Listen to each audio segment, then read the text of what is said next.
and this is East Harlem Community Radio. The program is The Wisdom Table, and I'm the co-host along with Edith, Jenkins, Varnum, Shirely, Stroud, Esther, Hyatt, Brother Stu Reed. and Brother Stu Reed, and myself. There will be more than myself asking you questions.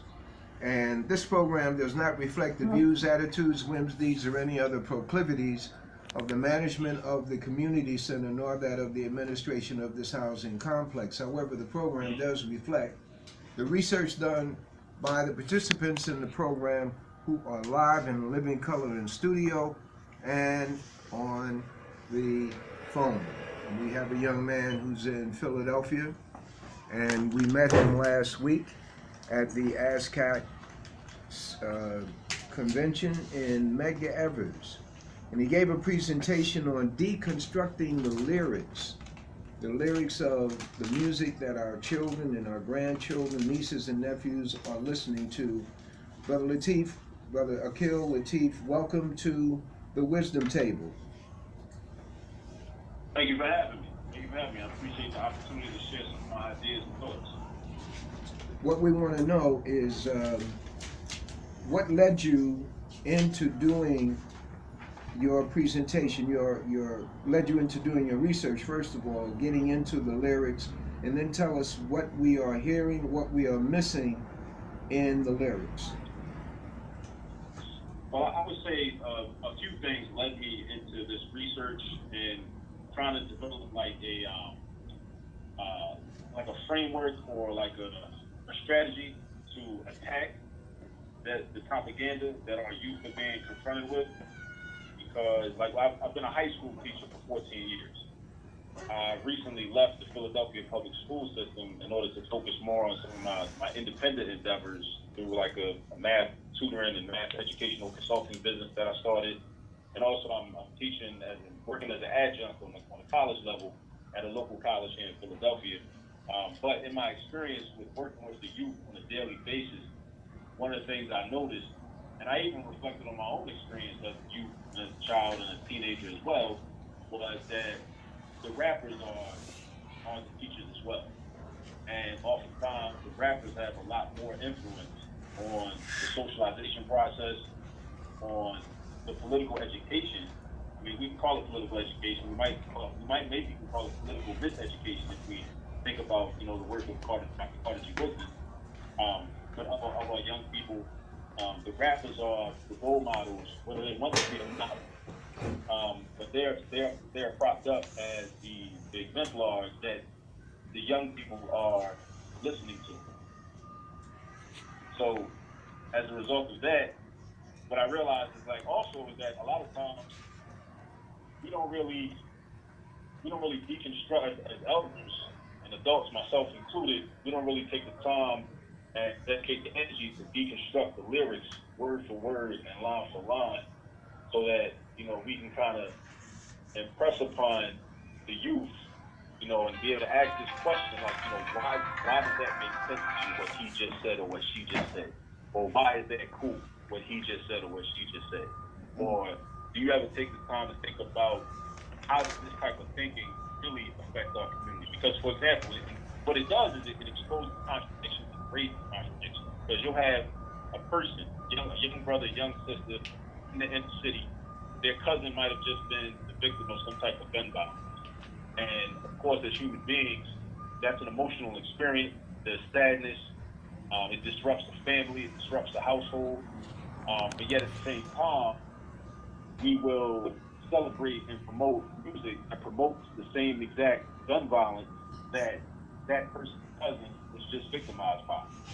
And I think that a lot of times the youth, especially some adults as well, they don't make the connection in terms of how they're promoting the same thinking, the same type of ideology that led to that painful and sad experience that they just had.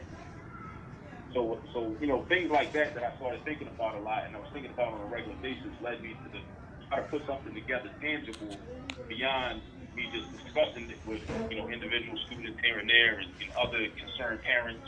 I have two children of my own. I have a 13-year-old son and I have a 7-year-old daughter. And I have these conversations with them, and I also think about it in terms of just taking a different approach than what my parents took. Within my presentation at ASCAC on Friday, one of the things I talked about was contrasting censorship versus confrontation. Because my parents were I'm sorry. Let's see. Akil, repeat that. Yeah, I was saying one of my approaches is censorship versus, well, I should say confrontation versus censorship. Okay. Because my parents' approach was to just censor the music as a means to try to insulate me from it. But they can only, their power, or I should say their jurisdiction was only when I was within their household. They weren't under control. They couldn't control what I was listening to when I was on my way to school, when I was in school with my friends, when I was on my way home from school, when I was hanging out with my friends at their houses. They had no way to dictate what I was listening to. And I think, in fact, due to the fact that I had, my own curiosity, and I also wanted to fit in with my peer group, and I had teenage things as well, I think my father especially, he was very adamant about trying to limit my consumption of that type of music. But what it did was it just made me want to listen to it even more. And I think reflecting back on it, I've learned a lot since then. Like I wasn't as politically aware as I am now at 38 years old as I was when I was 16. I didn't understand economics. I didn't understand monopoly capitalism. I didn't understand neo-colonialism. I understood a little bit about racism, but the rappers were telling us, the cure for racism is just to get rich. They were telling us black capitalism. So in many ways, some of the rappers I looked at as, as positive role models and examples. So I was able to kind of, justify and kind of dismiss the misogyny and the misandry and the black on black violence that they promoted and the anti-black race self-hatred and, the gross materialism and consumerism. I didn't really even know that those things were really problematic, and I didn't know how to articulate that they were problematic. But I think that looking back on it, and one of the things I've done with my son while he's been growing up, and even my daughter as she's been growing up, is confronting the music. And, instead of turning it off, I turn it up. And I say, okay, let's really analyze this and break this down. The same way that within an ASCAC study group, we would, study a book by Dr. John Henrik Clarke, or a book by, like The Maroon Within Us by Father Asa Hilliard. And we would study one of the essays in the book, and talk about, the content of the essay and say, okay, well, how does this affect us in 2019? And what's the historical context of this? And how can we use this to move forward? And how can we really apply Sankofa to this work and to this scholarship? And I think that we understand that it's neo-colonial propaganda. I think that's the first thing. We can introduce youth to what neo-colonialism is, for one. Two, we introduce them to what neo-colonial propaganda is, and just what propaganda is in general. I mean, and propaganda lets them know in and of itself is neutral. It can be positive or negative. But a lot of this commercial music is very negative. It's meant to maintain the status quo of the type of society that we currently live in, and then get them to ask certain questions. Akil. And then also. Akil. Yes, sir. This, the audience that we have is not necessarily versed in some of the terminology. Sankofa. Okay. Don't follow me. Neo-colonialism. And okay. I just want, not that you have to rehash anything, I just want you to define deconstruction and then come forward, explain what neo-colonialism is, and so Sankofa. Okay. Okay, so deconstruction is basically just breaking something down into its simplest form. Just really taking something and, understand, as if we had to bake a cake or prepare a meal, we deconstruct it and into its individual ingredients. Okay. And we say, okay, when you mix this with this and this, and instead of looking at it as, okay, this is a carrot cake, and we look at it in terms of what are the individual ingredients. Like, okay, we got to have the shredded carrots, we got to have the sugar, we got to have the flour, and the other ingredients for the icing, the cream cheese for the icing. And we kind of look at those things in their composite parts. So Akil, Yes. what you're saying, that if you looked at the cake, deconstructing it would be determining what went in to making that cake. Exactly. Okay, now go to colonialism and neo-colonialism. Okay, so colonialism, simply put, is something that we've experienced to a great extent. Another group of people coming into your land and taking over your land and taking over your resources and dictating how you should exist, and that you're basically colonized. Like I like to say that the euphemism that's very loosely thrown around a lot today, which is gentrification, is actually just federal colonialism. No, wait a minute. Wait. Euphemism means what?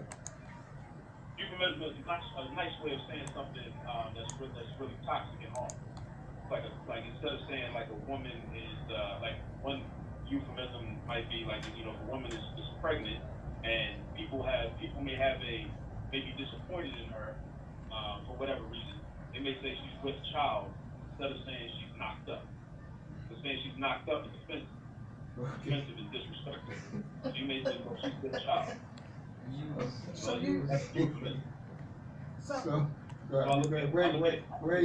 Wait, Akil, we got another question. Okay. Instead of saying, my daughter is pregnant, I would say she's euthanism? No, the term that replaces my daughter is pregnant. Either she's with child. That replaces my daughter is pregnant. I got you. So that category of speech is called a euphemism. I got you. Okay, Right? all right. Where were we? You said, wait a minute, you called in for an interview, now you got a class. You got a class, brother. That's fine. I like it. We were talking about colonialism. Neo-colonialism. Colonialism is when they come into your land and they take things over what to do. and tell you what to do. Neo-colonialism. Right.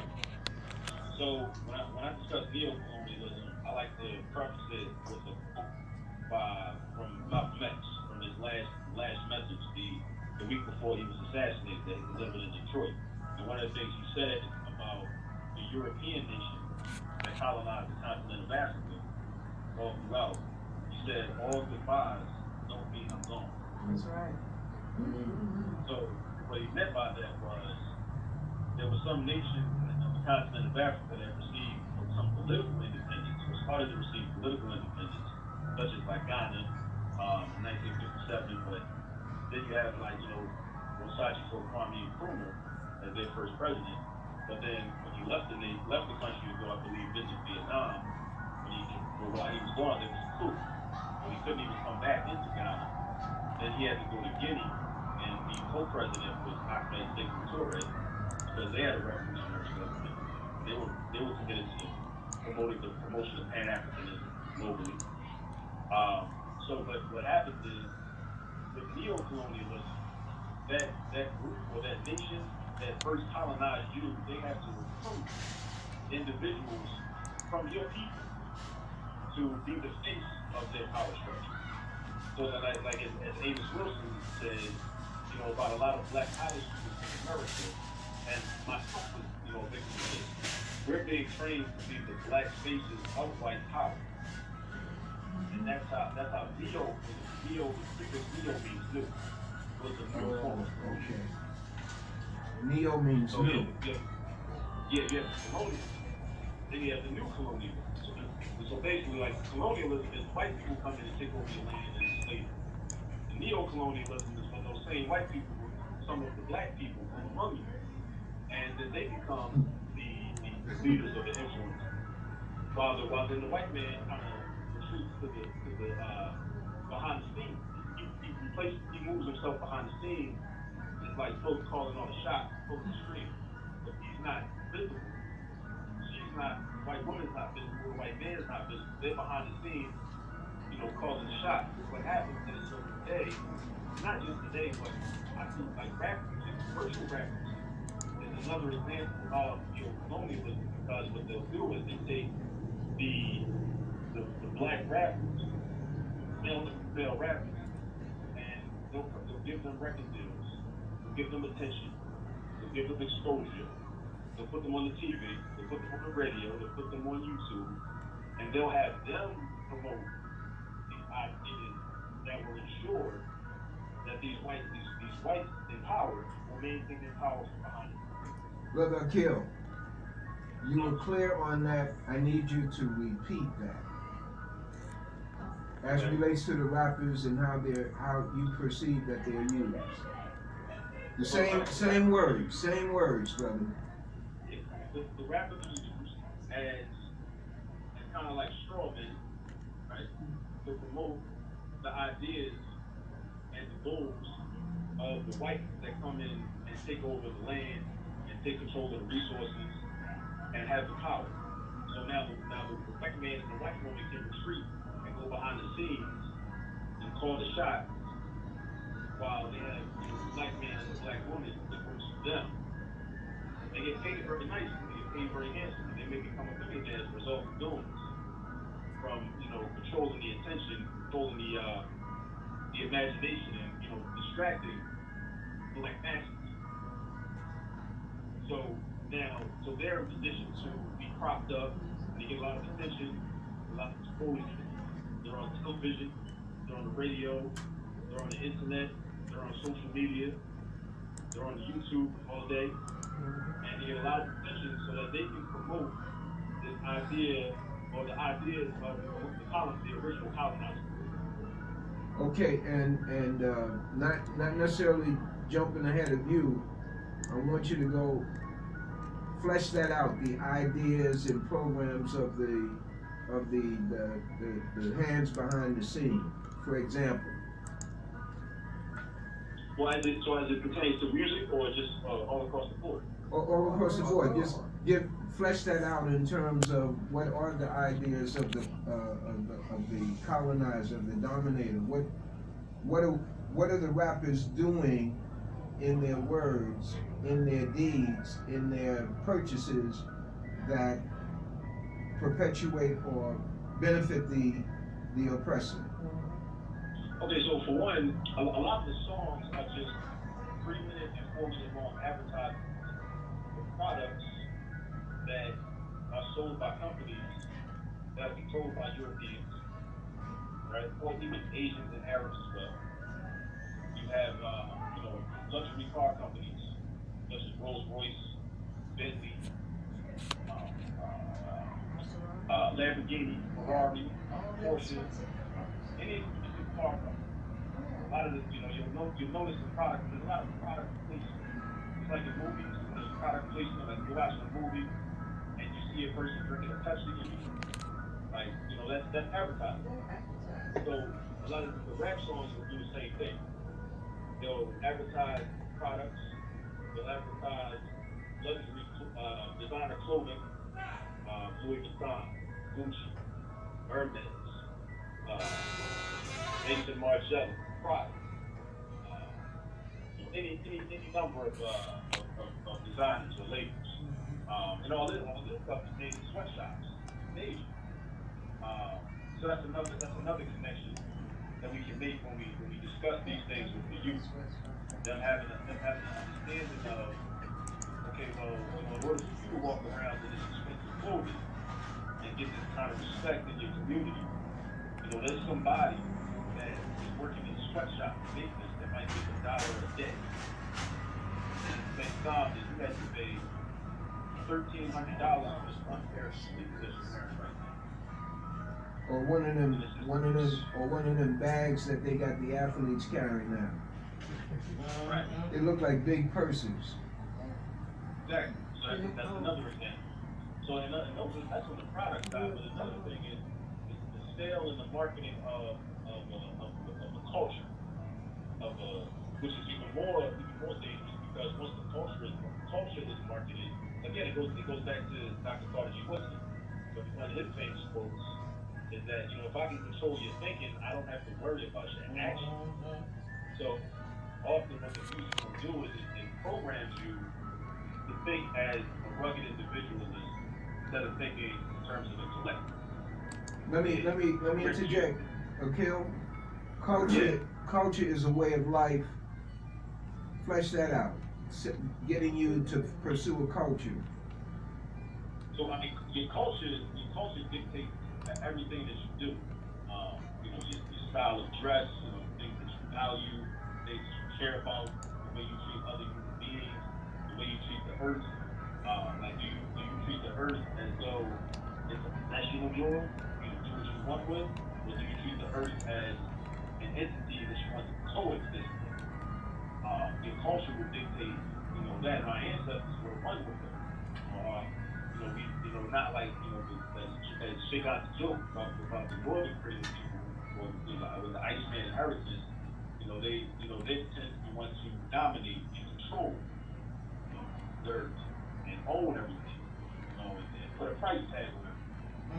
That's a cultural thing. It's a cultural norm, or a cultural imperative that different groups of people subscribe to.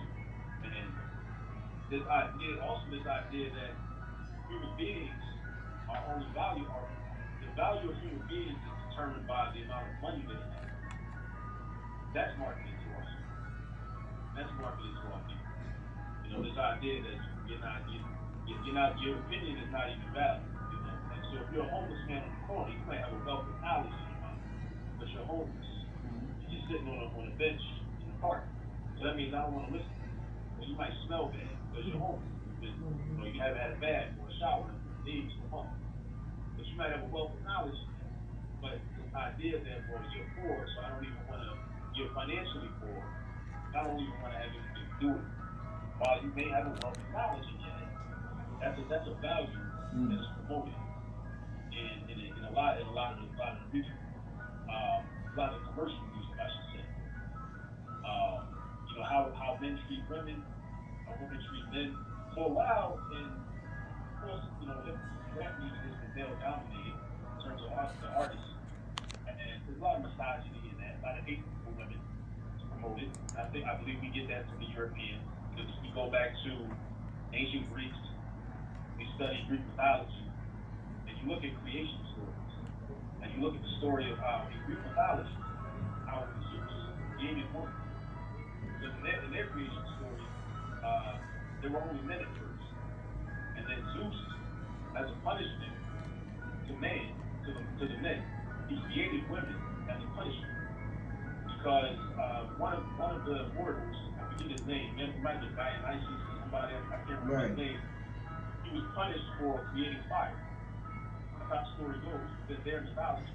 So in their own mythology, the woman was meant to be a punishment. She was meant to be physically beautiful, but untrustworthy, and pardon my expression, but she was meant to be a bitch. And then when I studied that myself, and then I went back and listened to commercial rap music, it became so clear. Like all we're doing is just mimicking European culture. That's all that's really happening. Because these ideas are being pushed on young boys. Young boys, a lot of the commercial music, it forces and it programs to dictate to young boys that you can't trust girls.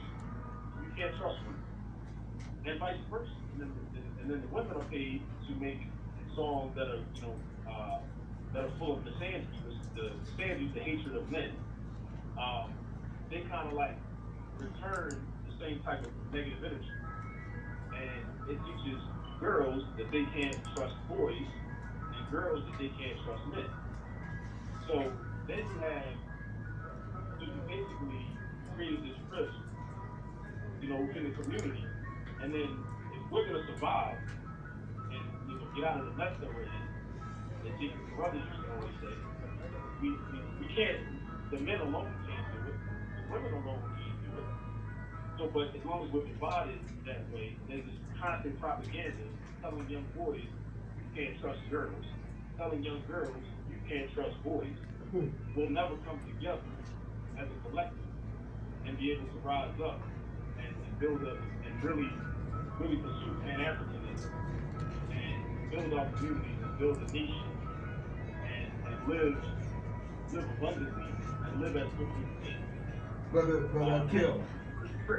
Brother Akil, that's clear, and always like the new concepts to be repeated, but I'm not going to ask you at this time to do that.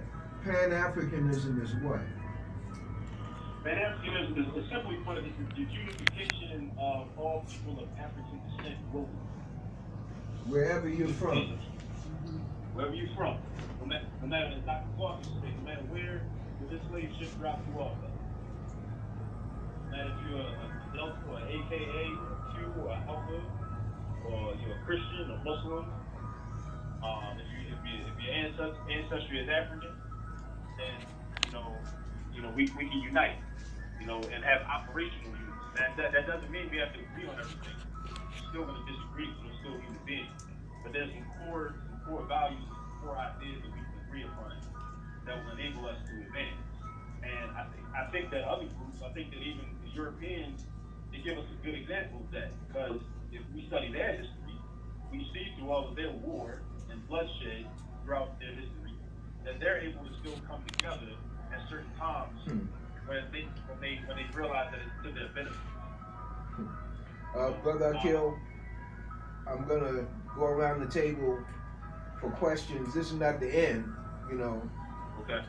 Okay, questions from the black spurts.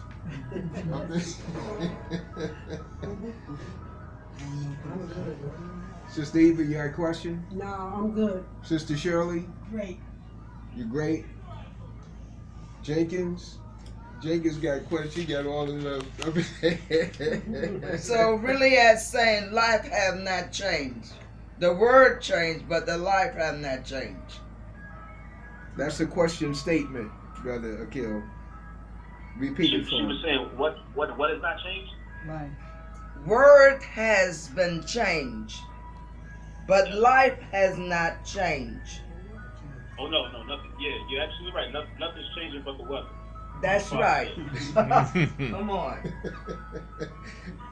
She You has giving not- me different words, same meanings, but as a stage of 2019, this is the word you're using. Man. That's all.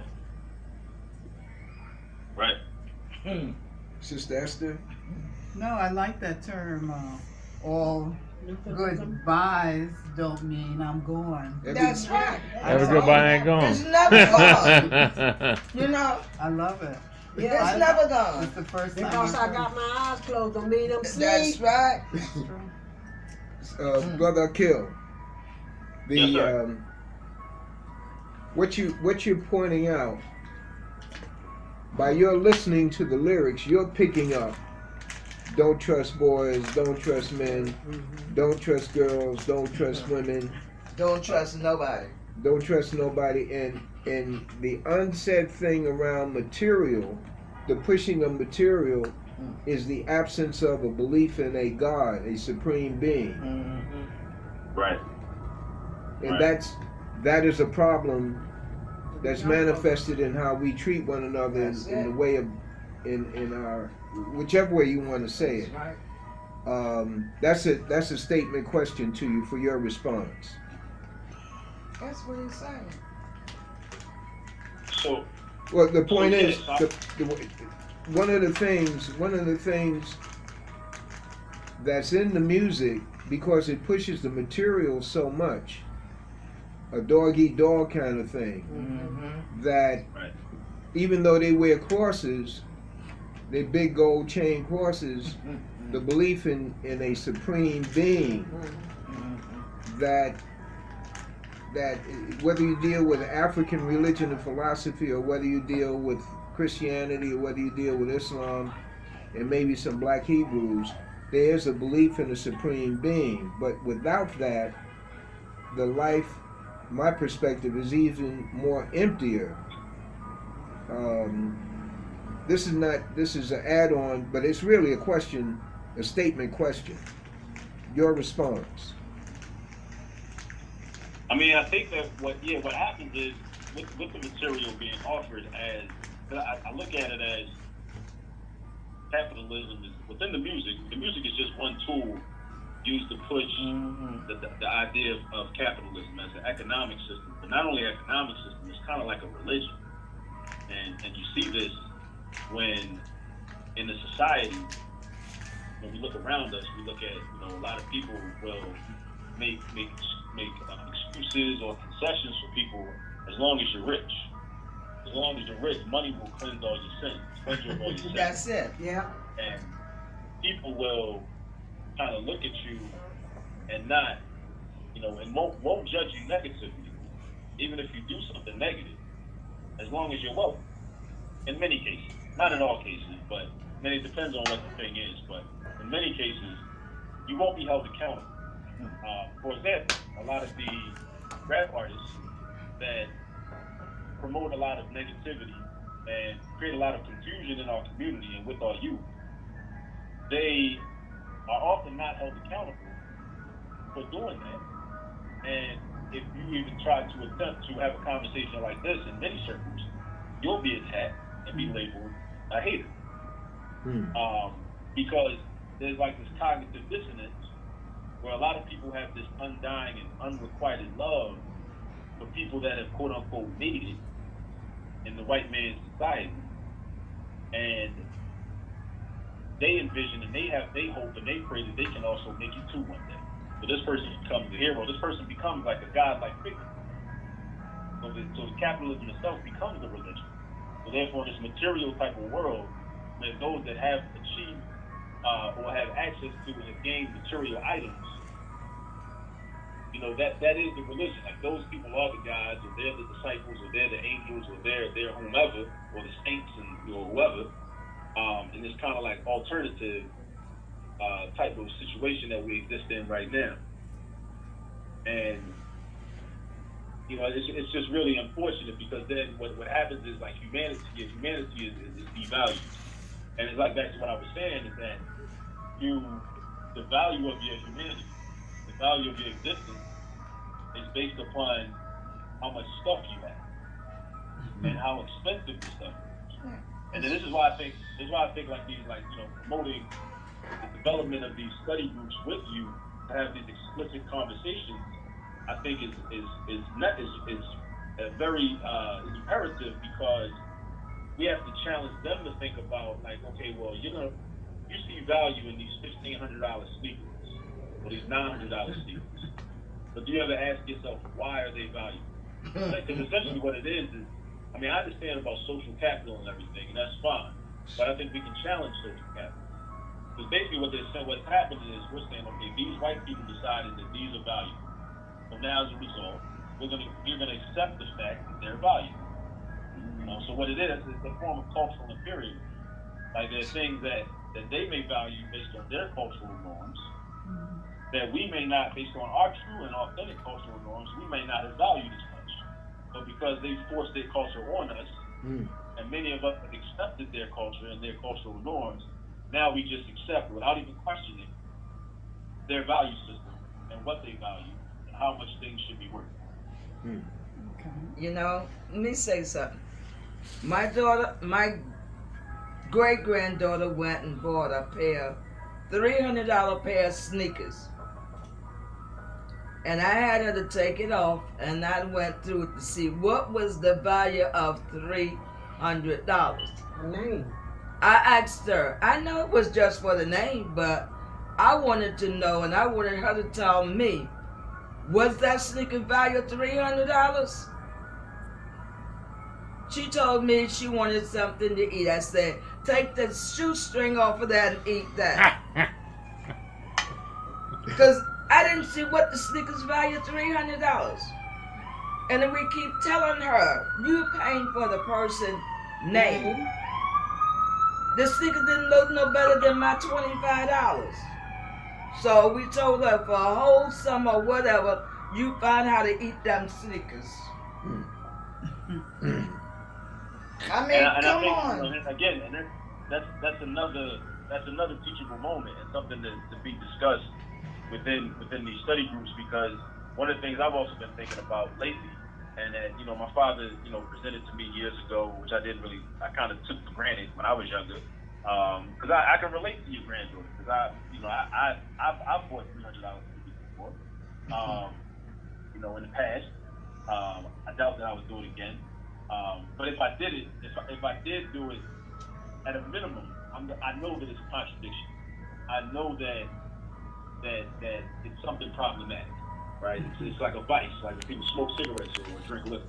I know that, as opposed to trying to justify it, constantly or whatever. But the one thing I think that we should also talk to youth about is the concept of time and how they value time. Because if your granddaughter or any child or youth or teenager works a job, and it's kind of like money is difficult to conceptualize. Because at the end of the day, money is just paper. And if you're using a debit card or a credit card, then it's even more difficult to conceptualialize because it's not tangible at all. It's just it's a transaction, a swipe of the card, it's a transaction. But if you say to them, okay, well, how many hours of your life did you have to trade so that you can get the money? That's it. Then buy food. Then that makes them start thinking a little differently. Like, okay, a $300 bill. Well, if I bought a $300 bill, sneakers, just for the sake of simplicity with the mathematics, if I make $10 an hour, that's 30 hours of my life that I can't get back. Can't get those hours back. Time is the only commodity. I can't get time back. But it's 30 hours of my life. It's almost a full week's of work. If I work a 40-hour work week, it's almost a full week of my life, especially if I work a job that I hate. Well, that means the kids these days, they don't know the value. Brother Akil, if you were here in person, you definitely look like a teenager. You understand? They'd be saying, "Well, where'd you get this knowledge from?" Now, listening to you over the phone, it's like this is a grown man, and you are a grown man. But the fact is, seeing you the other day, I'm looking for this brother who ran this workshop on deconstructing lyrics. And Brother Carr said, "That's him over there." And you had just left the group that I was a part of, but I just saw you as a spectator. But right. I'm saying that as a salute. The question. Yeah, I've been wondering what your thoughts are about the beat that comes along with the words. The beat. I know a youngster, my friend's son, who is a producer of music, but his skill comes in when he interprets the beat. Not interpret the beat, but does something with the beat. Well, put them together. Put the beat together. And from what I understand, it sort of draws the children in. Right. You know what I'm saying? Yeah, if the children want to dance. I mean, adults want to dance. Or they want to move, or they want to, right. The rhythm snatches them. And that could be good, and it can be. What's the word for it? Could be good from the standpoint of a pipe. Could be good, but with the words, the negative words, it's a Pied Piper, Judas Goat leading our people. Go ahead. So the question is, have you looked at, analyzed the beats and that go along with many of these so-called hit songs? No, you just gotta watch the words. Well, yeah, I have. I know that even. I think that the African drum is a powerful thing. Mm-hmm. I think that the African drum is a spiritual tool. Mm-hmm. And I know there's some songs, some rap songs that I've listened to throughout my life that when the song comes on, I feel like a chill going through my central nervous system, and it makes me feel a kind of way. Mm-hmm. And I'm like, wow, that's dangerous. That's a powerful piece that's put together. This producer put this together. Mm-hmm. And a lot of times the beat that becomes the most popular, that we like the most, is mixed with the most harmful ideas. Yeah. Because it's kind of like we just want to dance. You know, we just want to dance, just unwind. But so unconsciously, those words are snuck in. You know, subconsciously those words are snuck in. Some And words then a lot of smack times you you down, learn you the don't want song, to hear it. and if you don't have an awareness, like one of the things I mentioned during my presentation on Friday was that a lot of the music, a lot of the very popular music is some of it is violent, some of it is misogynistic, misandry, some of it is very consumer oriented, very materialistic, but a lot of it is really just what I call auditory pornography. Auditory what? Pornography. Auditory pornography. Oh. It's as if, and herein lies another contradiction. Contradiction is that a responsible and concerned adult, if they may partake in pornographic films, they would never sit with a 7-year-old or 5-year-old and watch pornographic films. No. And if somebody found out they were doing that, somebody would call the police and they would go to jail for that. Right. So that's endangering a minor. Social workers would get involved with that. However, the contradiction is this: a lot of the music is just an audible version of those videos, because the way the commercial rappers are describing line for line, in such detail, the types of things that adults are expected to do in the privacy of their own homes. The types of things that responsible, consenting adults do in the privacy of their own homes.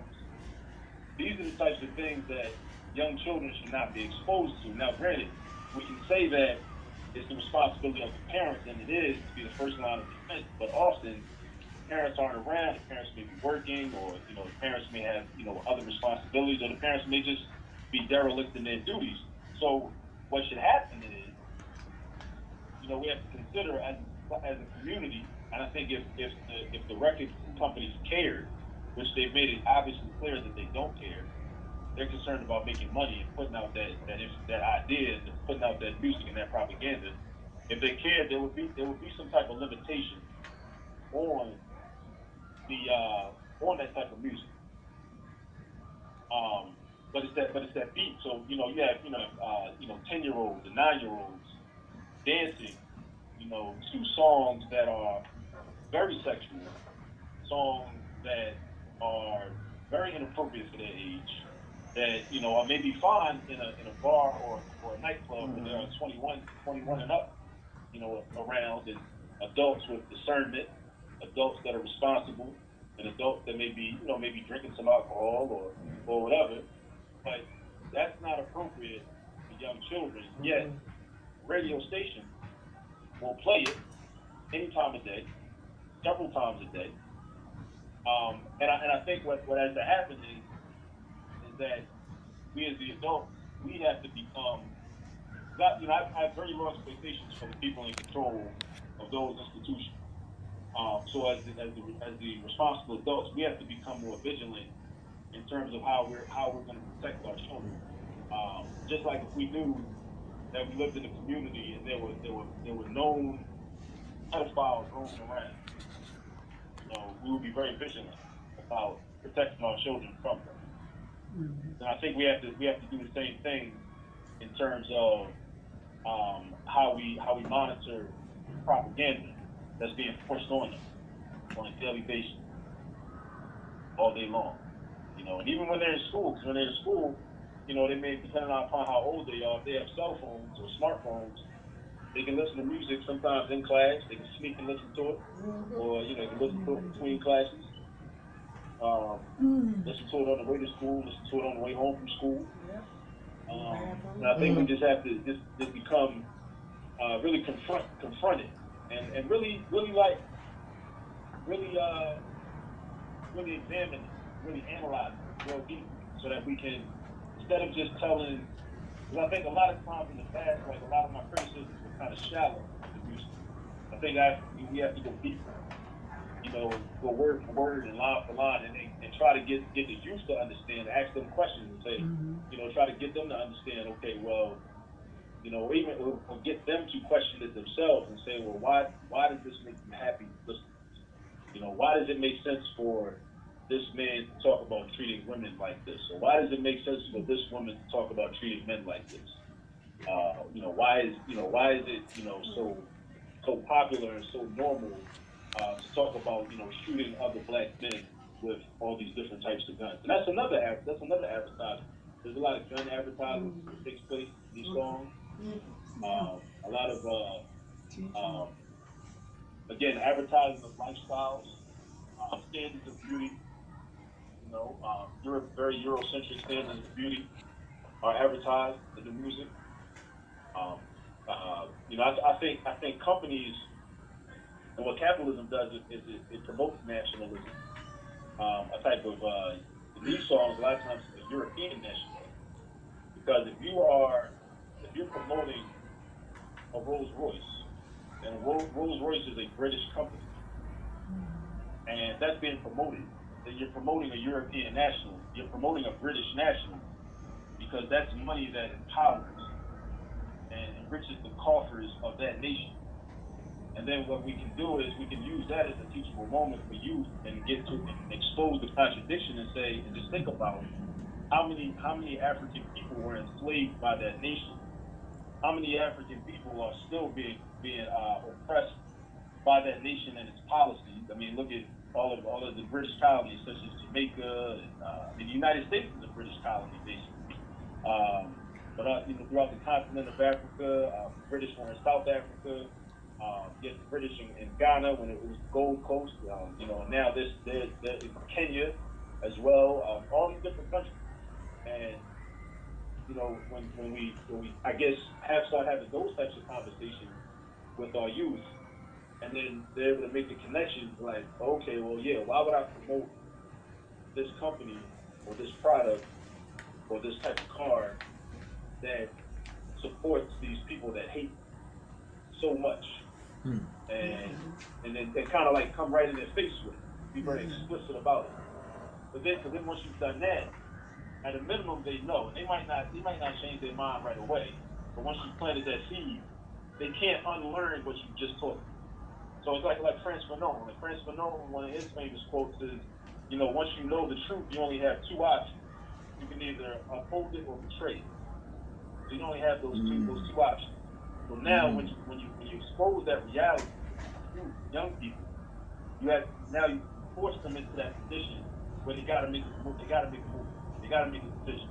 I'm either gonna just betray the truth, and then they'll know they're betraying the truth. So every morning when they wake up, they brush their teeth and look in the mirror like you're betraying the truth, or they can uphold the truth, and then start to say no to some of these things that are being forced on them. But they can't. They won't have an option unless they've been given that education. That's why I think the study group is key. These small study groups. I don't know how they would look. It just depends on the young people that are involved. But I think these conversations have to start happening in many communities. All over the place. Brother Akil, repeat that Frantz Fanon quote. So Frantz Fanon has a quote that once you've been exposed to the truth, you only have two options. You can either uphold the truth and act accordingly, or you can betray the truth. There's no in between. You're either upholding the truth or you're betraying it. You got a question?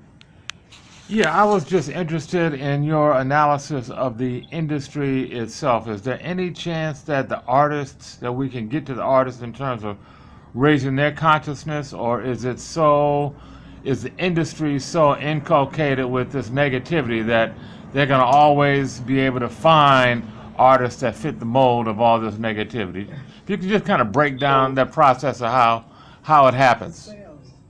I have very low expectations for the current artists, even though there's always the potential that's there if they are exposed to the right people and the right information. But I think another reason why the study group becomes important is because the young brothers and the young sisters that have the talent that have the wordplay, that have the command of the English language, that know how to rap, that know how to so-called what they call ride the beat, that know how to create beats and produce. Like if they're given the political awareness and the cultural consciousness, then they will be the next crop of the new guard. They'll be the new guard of rap. And then because then you'll have and they don't have to get, and they probably won't get a major record deal. Probably won't, because they're not going to be subject to the same types of ideas that the mainstream or the white power structure wants to be sold to our people. And that's fine, because now I guess there are different like platforms where you can get exposure without having a major record label behind you. You can distribute your music without having a major record label behind you, because of the way the technology is now, the way the internet is structured now, the way social media is now. You really don't need it. It's not like how it was in the early 90s or the 80s or the early 2000s even. But I think the key is we have to train those rappers that are going to be the ones that are going to replace these guys that are on the radio right now. They have to be replaced, and we have to train them and teach them. Because the only thing that they're lacking, I mean, even the current commercial rappers, a lot of them are very talented. They're talented musicians, they're talented artists. They just lack content. Like some of them really lack talent, and they have catchy beats that are associated with their music. But some of them have a lot of talent, but they just lack the content because they've never even heard of like a Thomas Sankara from Burkina Faso. They might have heard of Malcolm X, but they never studied. They never listened to the Ballad or the Bullet speech, or his message to the grassroots speech. Yeah. They never sat down and took the time and really read and analyzed any of his speeches, or listened to the last message. Or even studied Dr. King. And I'm talking about the radical Dr. King toward the end of his life, why they had to, that necessitated this government attack. They never studied him. They heard about him in school, but they never really studied his, why I'm against the war in Vietnam speech, or where do we go from there, or read any of his books. They've never done that, or studied people like Kwame Ture, Imam Jamil Alameen, formerly H-Rap Brown. And those two brothers are very important too, because when you look at how they were in the 1960s, their ethos and the spirit of them as young 20-something-year-old black men, the current and popular rappers of today, commercial rappers of today, they embody that same spirit and ethos. But again, it's back to the content. Their political orientation is very different. Like these men of today that are commercial rappers, their political orientation is, how can I fit into this toxic, oppressive system and make millions of dollars and just go over here and try to live happily ever after and take care of my own family. Whereas you have Kwame Ture and H-Rap Brown in the 60s are saying, how can we destroy the system so that everybody can be comfortable? Now listen, Akil. And that also provided us with a different model of black manhood. Whereas the popular model of black manhood today is weak and docile, but they market it as though it's true manhood. But really, what these brothers are doing is just bowing down and giving in to the oppression. It's just saying, well, I'm gonna do what this white man says, I'm gonna make this money. And then they always say, well, let me just get rich first, and then I'll give back. Yeah, that's not coming back. But give out some turkeys at Thanksgiving. Give out some book bags in September. And give out some sneakers at Christmas, some free toys at Christmas time. But that does nothing to change the overall status of the masses of people. So, and there were examples of our people, in the 60s and in the 70s and in the 80s, 50s, and not only in the United States but in the Caribbean. Yeah, Maurice Bishop, down in Grenada, Samora Michelle in Mozambique. I mentioned Thomas Sankara, even Prince Fanon I mentioned, and Walter Rodney down in Guyana. People like that. And you have people like Dr. Clark doing the intellectual work, Dr. Ben, Jacob Carruthers, Asa Hilliard. All of these people, that was doing this work, and you know, and then we can expose the youth to these people, and then give them some options. Then they can decide, okay, well, who do I basically it's like who do I want to look up to? What example do I want to follow? But they can't make the choice if they don't know that there is a choice. It's kind of like going to a vending machine and just all they have is Snicker bar. Everything in there is Snicker bar. There's no option. So it's like, what am I gonna get? Well, I'm gonna get a Snickers bar. All that's in there is Snickers bars. Nah. Brother Akil, Yes, sir. as we wind up and going around the table again, questions, comments. Nah. Well, I think that wherein it starts in the home, but yet we send our children to these schools, okay? And I think it was John Henry Clark who mentioned that you can't expect the enemy to teach you, your child. And many of them are enemies of our children. Some of them know they're aware of their hate and they're not aware of their hate. But I think about that all the time because we're just serving our children up in these schools. And I think when you mentioned the years 60 and 70, we were saying we don't want our children to go to these schools. And if they went to these schools, they had to be taught something in reference to their culture. So I really think that the culture point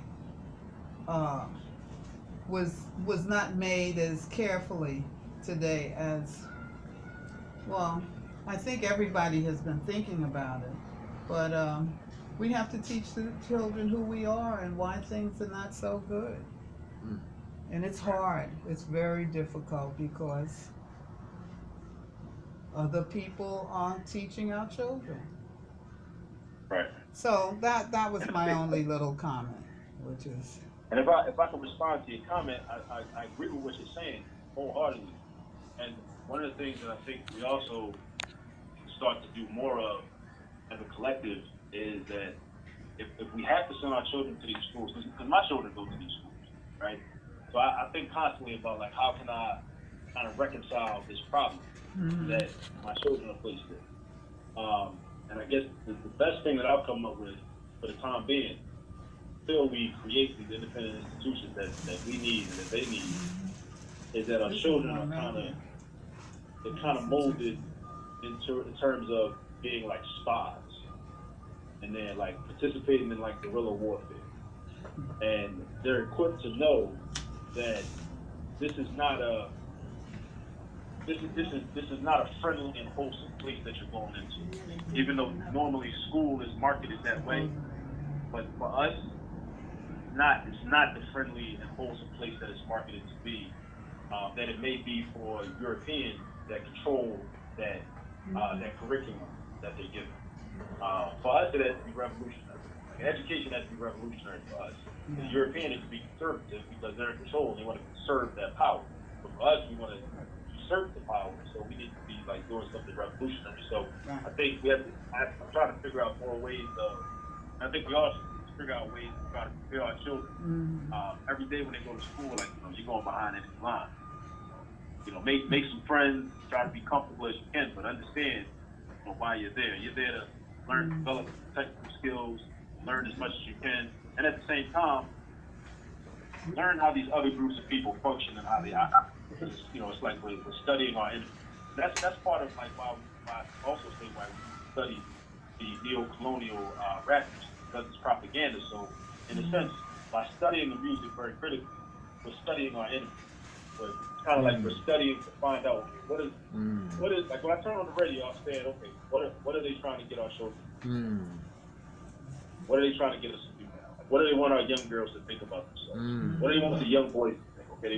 Now they want the young girls to think they should go and become strippers. Okay, I see what they're doing. Okay, now they still want the young black boys to think they should go and become drug dealers. Okay, I see what they're doing. Right, so it's like an analysis. It's kind of like the same way that we would study racist scholarship. We would study, what the apartheid South African government was doing in the 1960s and 1970s. Study to see Okay, that's what they were trying to do. Okay, cool, I get it. When we study Adolf Hitler's writings, so we're studying our enemies, so we can try to understand what we're up against and understand how to prevent it from happening again in the same way. And also look for the cues to see, okay, well, these were the conditions when they were successful at doing these things against us before. So now when we see these cues in our current environment, we're able to like, okay, already know kind of like what's about to happen next. You know, but I definitely think that we have to like develop our children to, you know, with the mindset that, you know, this is intellectual warfare, like Jacob Carruthers wrote about, intellectual warfare. And it's, you know, like Dr. Clark said, this is a battle for the minds of our people. Mm. When they go into that school is trying to control their mind and get them and break them and get them to assimilate to Western society, Western values, Western ideals. And, you know, it'd be wonderful if we could, you know, kind of vaccinate them against it. You know, but I guess in a way we can. If we're able to create these independent groups within our own communities, that kind of is like it's almost like a vaccination. You know, like Marimba Ani talks about culture, as we discussed earlier. Culture generally is an immune system. Your culture is an immune system. So if we can embed, like you said, that, you know, culture is important, and if we can, you know, embed culture within our youth in a strong and lasting way, and in a way that's appealing to them, that's the challenge. Because everything that they've been exposed to dictates to them that when we start talking about that African stuff, they want to run away from it because it's not European. Brother Challenge is Akil, how do we create our own propaganda that will have our youth try to buy into the African culture when we present it to them? Because culture is the immune system. Culture is what's meant to protect us from this onslaught and this constant assault that we're under on a daily basis. Brother Akil, Yes, sir. that last statement, buy into Africa, is buying into their own self. Right. Buying into the beauty and the culture that we have as original people, etc. What you've done for me is give a context in which to place the assassination of Nipsey Hussle. You've given us a context that pushing on the materialism, their value system, etc. Here's a guy who was going. His music may have reflected some of that, but he was visually within his community going the opposite way. Right. And that his assassination and the love that he had among his people, of course, has grown nationwide, international since his assassination, but his immediate surroundings, they saw him as one of them and as a leader and an example of give back. Now, it